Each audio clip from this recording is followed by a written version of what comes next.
Well, hello and welcome back to another episode of The Games Therapist.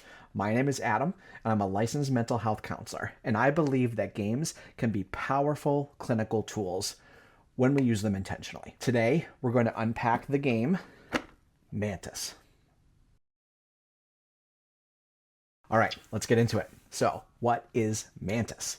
Mantis is a competitive color matching card game where players are trying to be the first person to score 10 points before everyone else. The mechanics here in this game are very simple, which makes it very easy to teach, and it's a quick kind of learning experience for most clients. They can get on board with this one pretty quickly. The recommended age range for this activity is 7 years or older, but I have done it with someone younger than 7, but it really does kind of depend on their developmental level. So once again, use your best judgment. The emotional tone of this activity is it's fast. It's a very fast-paced game. The turns happen quickly. Outcomes are changing. The match, it's kind of thrilling the way that things kind of go back and forth. The core mechanic here is deciding whether to score for yourself or to steal from another player. And that stealing mechanic creates a strong revenge feeling. The emotional reactions are very quick, very fast. The games are short. They're often around 10 minutes or so, so you could probably fit multiple games in one session. The minimal setup that this game requires makes it very easy to bring into a session without much transition time around setting up. The main clinical target here for Mantis is how do clients respond to uncertainty and how they respond to having their progress taken away unexpectedly. That stealing mechanic, like I mentioned earlier, it creates an emotional roller coaster very quickly. It's a strong fit for frustration tolerance and any kind of emotional recovery work that you're interested in doing with your clients. It's also very useful for noticing what happens after disappointment, not just during disappointment. I would say, though, a little more caution, I feel like, is needed with any clients that you have that are maybe more prone to explosive aggression or someone who's struggling with shame, whether it's a minor amount of shame or an intense amount of shame, especially early in rapport building. I wouldn't necessarily suggest bringing out Mantis as like session 1 or even session 2 or 3. I think it would be beneficial to build some rapport, build in some buy-in, develop that relationship so that when the stealing starts to happen, there's a relationship, there's an understanding between you two that there is this activity is being done for a purpose. Common treatment themes here, I would say, are frustration tolerance, radical acceptance, impulsivity, and problem solving. This activity too is also very useful for exploring how clients kind of emotionally recover when things don't go their way. It can also create really strong opportunities to practice coping skills in real time. What are some things that I'm paying attention to when playing Mantis with a client? How do they respond to that steal mechanic? What happens when their progress is taken away? What happens when their progress is taken away by me, the therapist? Emotional regulation that's going on in the moment, especially when any plans that they've made to get a big amount of points, when that plan falls apart. How are they regulating their emotions in that moment? This game very much kind of keeps you on edge the whole time. At any point when you've got a nice stack of cards and you're looking to score on those cards in a coming turn, you also become a target. They want those cards too, and they can take them from you. There's this sense of like, I have this pile of cards and there's no guarantee that I'm going to score on these cards, but I'm going to try my best. Does a strong desire to win start to impact their judgment or their decision making? Are they playing to win?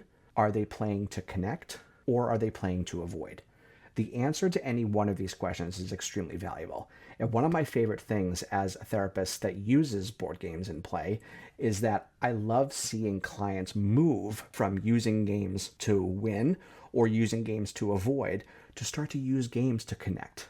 I have so many stories of people who I watch them go from somebody who is so focused on winning, will do anything, and then all of their happiness is tied to that one brief moment of winning. Watching them grow into somebody who loves the back and forth that we get to have when you're spending one-on-one time with another person. Rules I flex and rules that I don't flex. Compared to my last video, there is a rule that I flex in Mantis, which is the score. Sometimes I will extend the game score. So instead of being 10 points, maybe we make it 15. Maybe we make it 20 or 25 or 30 or higher. Sometimes I've also played games where we just spend the whole deck and then just see who has the most cards by the end. Adjusting that mechanic, it does help slow things down a little bit. That urgency and that intensity can slow down a little bit. It also can create more data depending on the client. You may learn a little bit more. I do not flex the core gameplay rules here. I will extend the score sometimes, but those core rules I will not change. The uncertainty is where the value is. Especially important that I really, really want to reiterate is committing to the score or steal before flipping the card. You're reaching for the center deck of cards and you are announcing before you turn that card over, I am going to score or I am going to steal. I have had situations where people flip the card, see what it is, analyze what they have and what I have, and then go, oh, I meant to say steal, because they see that I have a really solid collection of cards. That is a situation where I will say that card does not count, we'll bury it, and you can try again. Committing to that and making that a clear expectation right off the start is something I would really, really encourage you to do. When a client becomes dysregulated, there are 3 things that I'm going to focus on here. So one is I'm going to name what I'm noticing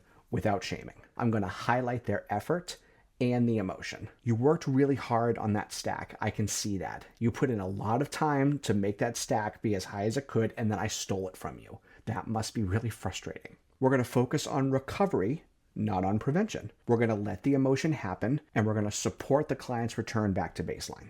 We're going to offer choices instead of control. We're going to maintain that client's autonomy. We're going to keep playing.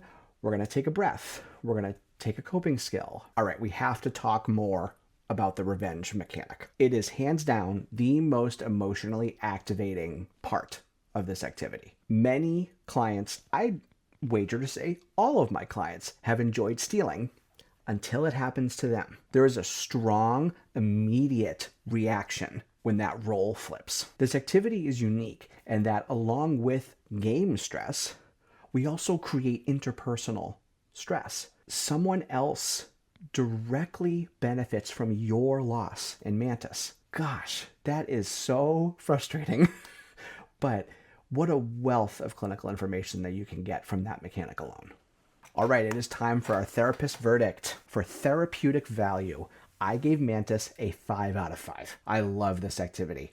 It is excellent for real-time data collection on stress, uncertainty, and emotional dysregulation. Reactions happen quickly. They happen fast in Mantis. The highs and the lows both show up naturally and in equal measure. It almost always gives you something clinically useful to work with. For emotional activation and regulation, I again gave Mantis a 5 out of 5. This is one of the simplest games mechanically, one of the loudest emotionally. This game purposefully creates both positive and negative emotional swings. There's strong opportunities when playing Mantis to see coping skills used in real time or suggest that we should start learning some more or maybe expanding the coping skills you already have. This activity is also very easy to slow down if a client does start to become dysregulated. For flexibility and adaptability, I gave Mantis a 5 out of 5. We have a 5 streak going on here right now. This game is very easy to teach, which makes the adaptations that I talked about earlier very, very simple to implement. You can extend this game by either raising that point value or by using the whole deck. It's your choice. I know this category is about flexibility, but I am still going to be very rigid about that score or steal before flipping. Do not change that rule. Do not be flexible there. That rule matters clinically. Stay rigid on there. You can be flexible with the points, but stay rigid with that. For engagement and buy-in, guess what? 5 out of 5. Clients usually enjoy this activity after they experience their first win. Once they get that taste of victory, their plans work out, and the strategy they used was successful for them, they want to play again and again and again. Even repeated losses in Mantis often keep clients engaged because the game always stays so close, especially with the originally intended 10-point amount. Gaining 10 points happens fairly quickly, and the scores are usually neck and neck. It's rare that there's a total blowout in Mantis. I've never had a client quit mid-game. I have had some situations where we've needed a break after repeated losses. So if this is like a Mantis heavy session and we're playing repeatedly, if they lose repeatedly, sometimes we gotta take a break because it can be disheartening to have your therapist stealing all your points all the time.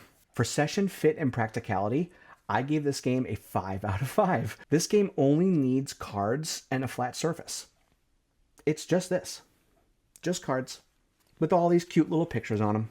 It's minimal setup, it's highly portable. There's two variations that I've seen with Mantis in terms of how it's constructed. So the version that I have here is a fairly decent sized box, okay? Here's it in relation to my head. I have noticed in stores that they are actually carrying a much smaller version where the box is basically just a box for the cards, which I think is brilliant. This is a lot of unnecessary packaging for a game that is just cards. And last but not least, therapist enjoyment. So I rated this game a 4 out of 5. Despite giving it a 4 out of 5, this is a highly enjoyable activity, and it's very, very easy to facilitate. This game was actually originally recommended to me by a client. I tried it, I loved it, I bought it, and I've never looked back. The replay value for Mantis is huge because no two rounds feel the same. The game is consistently exciting, consistently thrilling, and consistently information providing as a therapist. Mantis is one of the clearest examples of how a small game can create really big therapeutic moments. The rules are easy, but the emotional reactions are often immediate, and that gives you a lot to work with as a therapist in a short amount of time. For a game that's this simple, it consistently gives me something meaningful to notice. All right, guys, that's it for today. And remember, the right game can open the right conversation. I'll see you in the next one.